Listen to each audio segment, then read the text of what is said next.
اب ایک عمل بتا دیتا ہوں، اگر اللہ اس کی توفیق عطا فرمائے تو بہت بڑی سعادت کی بات ہے۔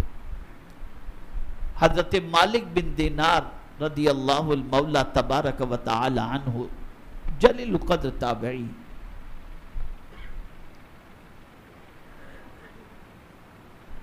جن کا مزار کاسرکوٹ میں بتایا جاتا ہے،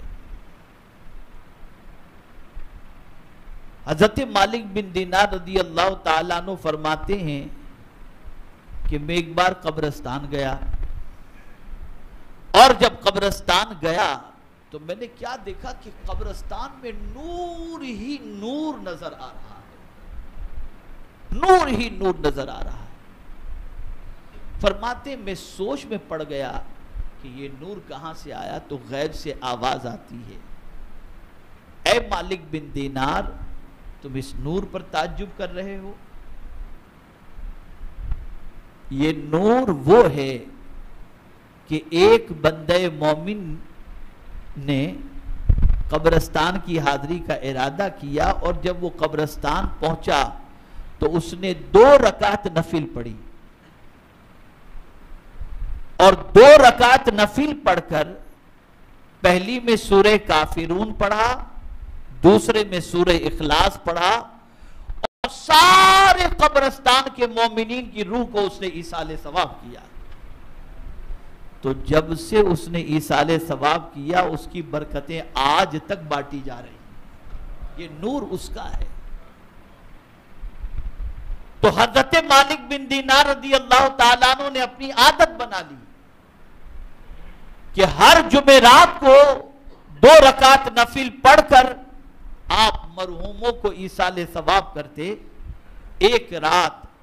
قسمت بیدار ہوئی اور آقا کریم صلی اللہ علیہ وسلم کو انہوں نے خواب میں دیکھا۔ رسول رحمت صلی اللہ علیہ وسلم بڑے خوش تھے، اور حضرت مالک بن دینار رضی اللہ تعالیٰ عنہ سے فرمایا، مالک،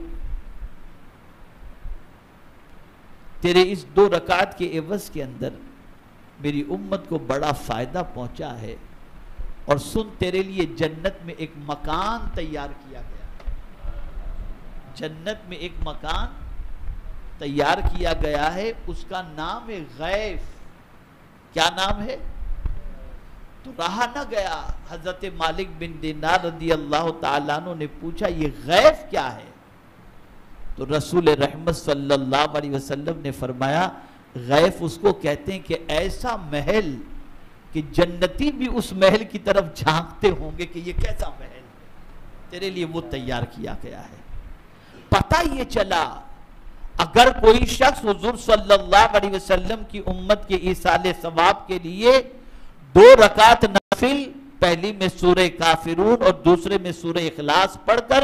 ایصال ثواب کرتا ہے، تو اللہ تعالیٰ اس مرنے والے کو مرنے کے بعد جنت میں محل بھی عطا فرمائے گا، اور سورہ اخلاص کی برکت سے اور نماز کی برکت سے پروردگار جل جلالہ قبر والوں پر انوار و تجلیات کی بارش بھی فرمائے گا۔ اور یہ یاد رکھیں میرے پیارے آقا صلی اللہ تعالی علیہ وسلم کے پیارے دیوانوں، پہلی بات کی طرف میں آ جاتا ہوں کہ ہر نماز کے بعد اپنے ماں باپ کے لیے مغفرت کی دعائیں کریں، مومنین کے لیے مغفرت کی دعا کریں، کہ جس طریقے سے سمندر کے اندر جہاز اگر طوفان میں گر جائے اور ہچکولے لیتا ہے اور لگتا ہے کہ اب ڈوبے گا تب ڈوبے گا، یہی حال قبر کے اندر مردے کا ہوا کرتا ہے،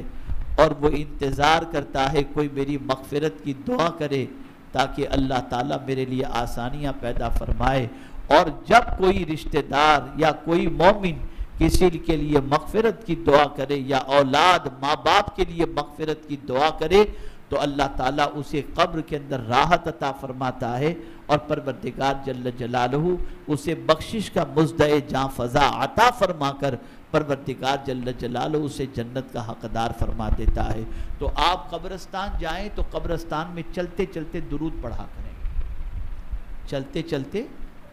درود پڑھا کریں، بات چیت نہ کریں۔ ہاں کوئی ضروری سوال پوچھنا ہو کسی سے، کوئی فلاں کی قبر کہاں ہے کیا ہے، تو یہ آپ پوچھ لیں. لیکن دنیاوی باتیں کہے لگانا، ہنسنا، یہ ساری چیزیں یہ قبرستان میں نہ کریں کہ وہ جائے عبرت ہے. وہاں کثرت سے درود شریف پڑھو اور یہ بات یاد رکھو کہ صرف اپنے رشتہ داروں کو ایصال ثواب نہ کرو بلکہ سارے مومنین کو ایصال ثواب کرو. اس کی برکتیں اللہ تعالیٰ آپ کو بھی مرنے کے بعد عطا فرمائے گا، اور پروردگار جل جلالہ کچھ ایسے بندوں کو بھی پیدا فرما دے گا کہ ہمارے مرنے کے بعد ہمارے لیے بھی وہ مغفرت کی دعائیں کریں گے. تو قبرستان جانے کے بعد ان اعمال کی طرف توجہ کو مبذول کریں، انشاءاللہ اس کی برکتیں اللہ عطا فرمائے گا. اللہ مجھے آپ کو سب کو قرآن و حدیث پر عمل کی توفیق نصیب فرمائے.